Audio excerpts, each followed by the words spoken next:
ඔය අදත් අවදුනේ නිකම්ම නිකන් දවසක් ගෙවල දාන්නද. නැත්තම් මේ දවස සම්පූර්ණයම ජයග්‍රහණය කරන්නද. කන්නාඩි ඉස්සරට ගිල බලන්න ඕට කවද පේන්නේ පරාජය භාරගත්ත කෙනෙක්ද නැත්තන් තමන්ගේ හීන වෙනුවෙන් සටන් කරන ලෑස්ති වුණු රණශූරේත්ත. අමාරුයි නේද හෝමම දන්නවා. මිනිස්සු හිනාවේ ඔයාට ඕක කරන්න බෑ කියයි. වා එක පාරත් දෙපාරක් නෙවේ 10 පාරක් බිම වැටෙන්නේ නැති.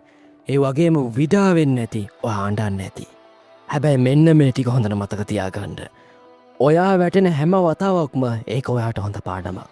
ඒ වගේම තමයි ඔයාට දැනෙන හැම වේදනාවක්ම ඔයාගේ ගමනට ඉන්ධනයක් විතරයි. ඉතින් ඔයාගේ හීන හැබෑ කරලා දෙන වෙන කවුරුත් අහසින් කඩාපවත්වන්නේ නැහැ. ඒ වෙනුවෙන් දහඩිය හලන්න ඕනි ඔයාමයි.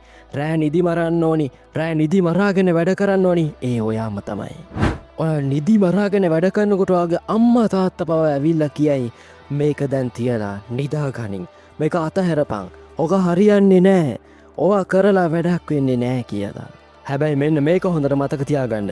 තියරිය පස්සෙන් යන මිනිස්සුන්ගේ නම් කවදාවත් ලෝකයක් කතා වෙන්නේ නෑ. හැබැයි අලුතෙන් තියරි හදන මිනිස්සුන්ගේ නම් ඒ කට්ටිය මැරුණත් ලෝකේ අමරණීය වෙනවා.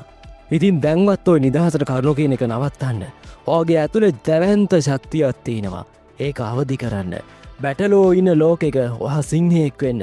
ඔයාගේ ඉලක්කය වෙනුවෙන් පිස්සුවෙන් වගේ වැඩ කරන්න ඕනි. මුළු ලෝකෙටම ඔයාගේ නම මතක හිටින්න වැඩ කරන්න. කාලය ගෙවිලා යනවා.